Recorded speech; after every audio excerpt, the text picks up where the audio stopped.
My കൗച്ചിലേക്ക് എല്ലാവർക്കും സ്വാഗതം. ഇന്ന് നമ്മുടെ വിശിഷ്ട അതിഥി പ്രൊഫസർ ജോർജ് മാത്യു സാറാണ്. സാറിനെ ഈ ഷോയിലേക്ക് സ്വാഗതം ചെയ്യുന്നു. സാർ നമസ്കാരം. സാർ, ഇന്നത്തെ കാലത്ത് അക്രമവാസന വളരെ കൂടുന്നുണ്ട്. അതായത് മാതാപിതാക്കളെന്ന് പോലും നോക്കാണ്ട് വളരെ ക്രൂരമായി കൊല്ലുകയും ചെയ്യുന്നൊരു അവസ്ഥയിലേക്ക് വന്നിരിക്കുകയാണ്. സൈക്കോളജി ആണിവിടെ പ്രസക്തമായിട്ടുള്ളത്. നമ്മുടെ സാമൂഹ്യ സാമ്പത്തിക പ്രശ്നങ്ങൾ തന്നെയാണ് ഇതിൻ്റെ പ്രധാന കാരണം. ചെറുപ്പക്കാർക്ക് ജോലി കിട്ടുന്നില്ല,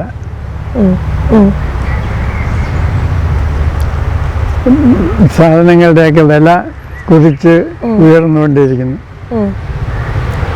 പ്രതീക്ഷയ്ക്ക് ഒത്ത വരുമാനം ആളുകൾക്കില്ല. ഒരാൾ MBBS പഠിക്കാനായിട്ട് ഇവിടെ അഡ്മിഷൻ കിട്ടിയില്ല. അപ്പോൾ യുക്രൈനിലോ ചൈനയിലോ ഒക്കെ പോയി 50 ലക്ഷത്തോളം രൂപ മുടക്കി പഠിക്കുന്നു. അപ്പോൾ അവിടെ വെച്ച് ഡ്രഗ് അഡിക്റ്റ് ആവുന്നു. അയാളെ ഇവിടുന്ന് പറഞ്ഞു വിടുന്നു കോഴ്സ് കംപ്ലീറ്റ് ചെയ്യുന്നതിന് മുമ്പ്. അയാളിവിടെ വന്ന് കള്ളം പറയുന്നു. അവസാനത്തെ ഫീസ് അടച്ചാൽ മതി, ഞാൻ പോയി എഴുതും. ഫീസ് അടയ്ക്കാൻ ശ്രമിച്ചിട്ട് പോകുന്നില്ല, കാരണം അവിടെ റോളിൽ നിന്ന് ഇയാളെ റിമൂവ് ചെയ്തു. അപ്പോൾ കാരണം എന്താണെന്ന് അച്ഛൻ മനസ്സിലാക്കുന്നു. അച്ഛൻ എല്ലാവരോടും പറയുന്നു. അപ്പോൾ അതുകൊണ്ട് മകന് ദേഷ്യം വരുന്നു. ഡ്രഗ് അഡിക്റ്റും കൂടെയാണ്. അയാൾ അച്ഛനെ കൊല്ലുന്നു.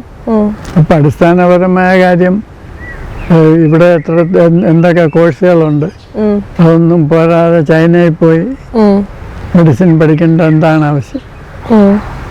അപ്പം ഇവിടെ സാധാരണ വിദ്യാഭ്യാസം ചെയ്താൽ ജോലിയൊന്നും കിട്ടത്തില്ല. പിന്നെ മെഡിസിൻ പാസ്സായാലേ വെളിയിൽ എവിടെയെങ്കിലും ജോലിക്ക് പോകാം. അതുകൊണ്ടാണ് ഇത്രയധികം രൂപ മുടക്കി വെളിയിലൊക്കെ പോകുന്നത്. അപ്പം അവിടെ ചെല്ലുമ്പോൾ ഭാഷ സംസാരിക്കുന്നവരാരുമില്ല, കൾച്ചറൽ ഡിഫറൻസ്, കൂട്ടുകാരില്ല. അപ്പോൾ മെഡിസിൻ്റെ താളം തെറ്റുന്നു. പിന്നെ ഡ്രഗ് യൂസിലേക്ക് വഴുതി വീഴുന്നു, ഡ്രഗിൽ ശരണം പ്രാപിക്കുന്നു. അങ്ങനെയൊക്കെയാണ് ഈ പ്രശ്നങ്ങളുണ്ടാകുന്നത്. അപ്പം അടിസ്ഥാനപരമായിട്ട് ഇവിടെ ജീവിക്കാനുള്ള സാഹചര്യം ഇല്ല എന്നുള്ളതാണ് പ്രശ്നം. അല്ല, ഇതൊരു പാരന്റിങ് പ്രശ്നമാണോ, മാനസികമായിട്ടുള്ള ഡിപ്രഷൻ ആണോ? ഇത് എന്തുകൊണ്ടാണ് ഇങ്ങനെ ഒരു ഇതിലേക്ക് ഇത്രയും ക്രൂരമായൊരു അവസ്ഥയിലേക്ക് വരുന്നത്? അല്ല, പേരന്റിങ് തീർച്ചയായിട്ടും ശരിയല്ല. കാരണം കുട്ടികളെ ആവശ്യമില്ലാതെ പ്രഷറൈസ് ചെയ്യാണ്. ഫസ്റ്റ് റാങ്ക് വാങ്ങിക്കണം, നിനക്ക് എന്തുകൊണ്ട് ഫസ്റ്റ് റാങ്ക് വാങ്ങിക്കാൻ പറ്റുന്നില്ല, നിനക്ക് അഞ്ചിടത്ത് ട്യൂഷൻ വെച്ചിട്ടില്ലേ, നിനക്ക് പഠിക്കാൻ വേണ്ട എല്ലാ സഹായവും ചെയ്തു തരുന്നില്ലേ. അപ്പോൾ എല്ലാവർക്കും ഫസ്റ്റ് റാങ്ക് വാങ്ങിക്കാൻ ഒക്കത്തില്ല എന്നുള്ളത് പേരൻസ് റിയലൈസ് ചെയ്യുന്നില്ല. അപ്പോൾ പേരൻസും കുട്ടിയും തമ്മിൽ ദിവസവും യുദ്ധമാണ്. പോയിരുന്നു പഠിക്കെന്ന് പറഞ്ഞ് കുട്ടിക്ക് പഠിത്തത്തിലുള്ള സ്വാഭാവികമായ താല്പര്യം പോലും കെടുത്തുകയാണ് പേരൻസിൻ്റെ ആങ്സൈറ്റി കാരണം. പക്ഷെ ഇതിൻ്റെ അടിസ്ഥാന കാരണം ഇവിടുത്തെ സാമൂഹ്യ സാമ്പത്തിക പ്രതിസന്ധി തന്നെയാണ്.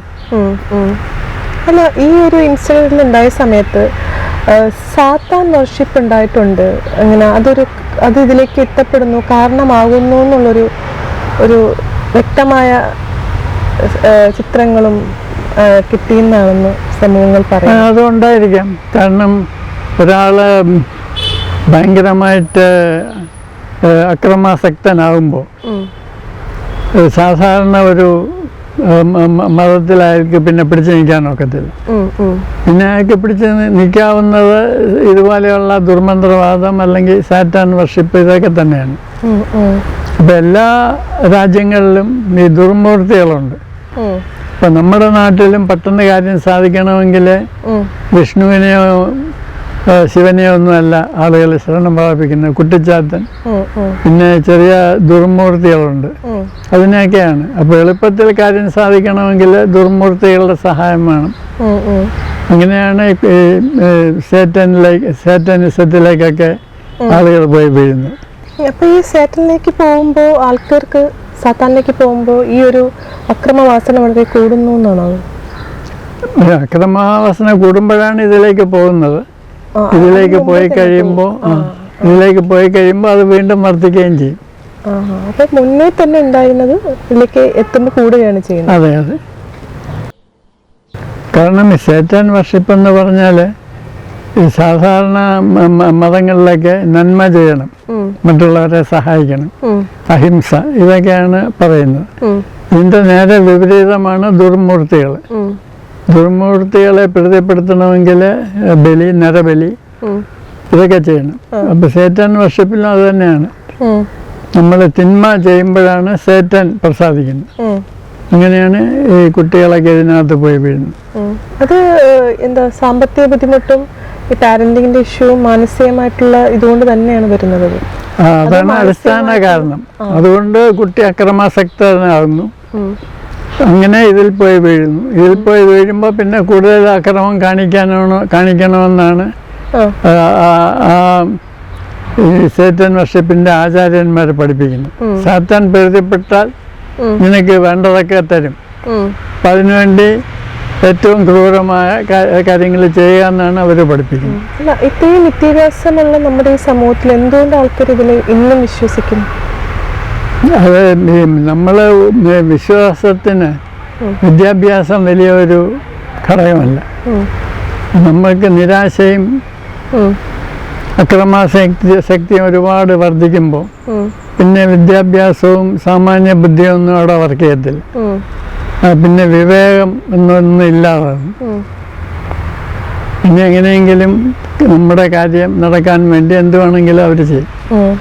അതായത് വിവേകം ഇല്ലാണ്ടാവുമ്പോൾ നമ്മൾ മൃഗത്തിന് തുല്യമാവും എന്നല്ലേ? അതെ അതെ അതെ അതെ. സാത്താൻ വർഷിപ്പ് എന്ന് മുതലാണ് തുടങ്ങിയത്? ഈ സേറ്റൻ എന്ന ഒരു വിശ്വാസം ജൂത മതത്തിലേ ഉണ്ട്. ദൈവത്തിൻ്റെ വിപരീതമാണ് സേറ്റൻ. ലൂസിഫർ എന്ന് പറയുന്ന ഒരു മാലാഖ തന്നെ ദൈവത്തെ ചലഞ്ച് ചെയ്ത് ദൈവത്തിനെതിരായി. അങ്ങനെയാണ് സാത്താൻ്റെ ഉത്ഭവമായിട്ട് പറയുന്നത്. അപ്പോൾ ഈ കാര്യസാധ്യത്തിന് വേണ്ടി ക്രൂരകൃത്യങ്ങൾ ചെയ്ത് അല്ലെങ്കിൽ തിന്മ ചെയ്ത് സേത്തനെ പ്രീതിപ്പെടുത്തിയാൽ നമുക്ക് ഗുണം കിട്ടും എന്നുള്ള വിശ്വാസം മധ്യകാലഘട്ടത്തിൽ യൂറോപ്പിൽ വന്നതാണ്. 16-ാം നൂറ്റാണ്ടിൽ ഒരു നോവൽ ഒരാൾ എഴുതി, ജർമ്മനിയിൽ. ഡോക്ടർ ഫാസ്റ്റ് എന്നാണ് ആ ബുക്കിന്റെ പേര്. അതൊരു നാടകമാണ്. അപ്പോൾ യഥാർത്ഥത്തിൽ ജർമ്മനിയിൽ ജീവിച്ചിരുന്ന ഡോക്ടർ ഫാസ്റ്റസ് എന്നൊരാളിൻ്റെ ജീവിത കഥയാണ് ഈ ഡോക്ടർ ഫാസ്റ്റ് എന്ന നാടകം എന്നാണ് പറയപ്പെടുന്നത്. അതായത് ഈ ഫാസ്റ്റ് എന്ന് പറഞ്ഞ ആള് സ്വന്തം ആത്മാവിനെ സാത്താൻ അടിയറ വെക്കുന്നു, സാത്താൻ്റെ അടിമയായിട്ട് മാറുന്നു. അങ്ങനെ സാത്താൻ അയാൾക്ക് വേണ്ടതൊക്കെ കൊടുക്കുന്നു, പെൺവിഷയമായാലും പണമായാലും. അങ്ങനെ അയാളെ സുഖിക്കുന്നു. എന്നിട്ട് അവസാനം സാത്താൻ അയാളെ നിത്യ നരകത്തിലേക്ക് കൊണ്ടുപോകുന്നു. ഇതാണ് ആ നാടകം. അപ്പോൾ ആത്യന്തികമായിട്ട് കുഴപ്പമാണെങ്കിലും തൽക്കാലം നമുക്ക് വേണ്ടതൊക്കെ സാത്താൻ സാധിച്ചു തരും എന്നുള്ള വിശ്വാസമാണ് ഈ സാത്താൻ വർഷിപ്പിന്റെ പുറകിൽ. അപ്പോൾ 16-ാം നൂറ്റാണ്ടിൽ ജർമ്മനിയിൽ ഇങ്ങനെ ഒരു വിശ്വാസം ഉണ്ടായിരുന്നു. അതുകൊണ്ടാണല്ലോ ഇങ്ങനെ ഒരു നോവൽ എഴുതപ്പെട്ടത്. അപ്പോൾ ഇങ്ങനെ സാത്താനെ പ്രീതിപ്പെടുത്തുന്ന സാത്താനിസം എന്ന ഒരു പ്രസ്ഥാനം അങ്ങനെയാണ് മധ്യകാലഘട്ടത്തിൽ യൂറോപ്പിൽ തുടങ്ങിയത്. പിന്നെ ബ്ലാക്ക് മാസ്, ബ്ലാക്ക് ബൈബിൾ, ഇതൊക്കെ പിൽക്കാലത്ത് എഴുതപ്പെട്ടു. അങ്ങനെയാണ് ഇതൊരു പ്രസ്ഥാനമായിട്ട് മാറിയത്.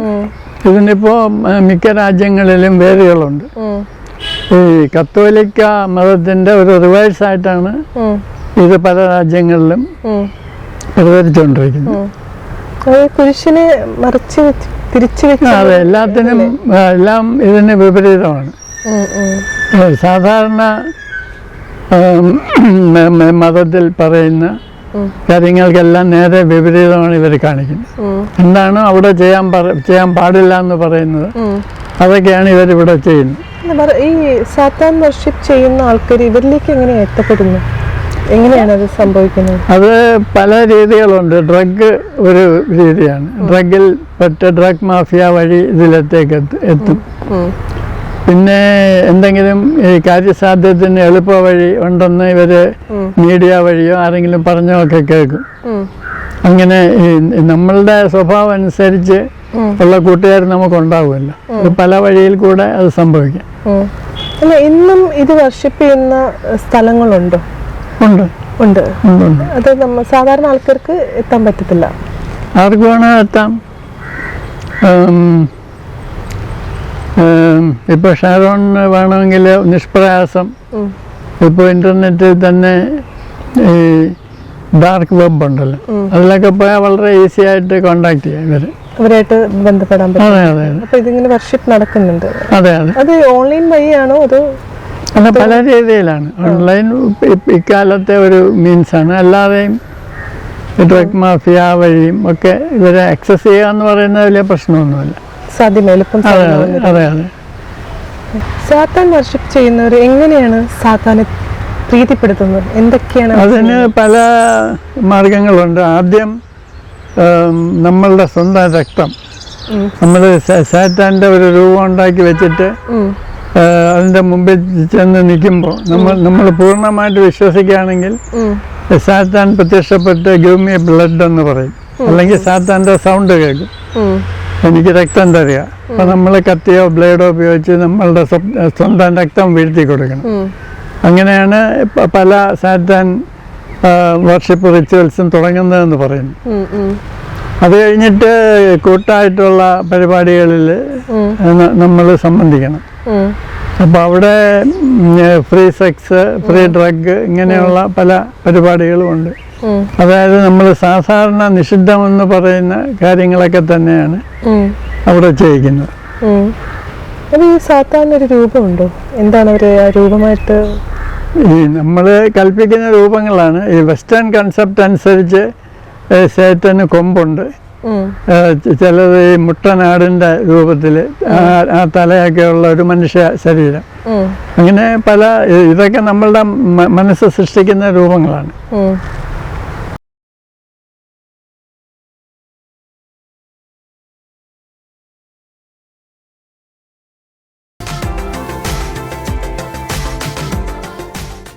വിമൻ ടോക്ക് ടൈം എന്ന ഈ ചാനൽ സബ്സ്ക്രൈബ് ചെയ്യുക, ആസ്വദിക്കുക.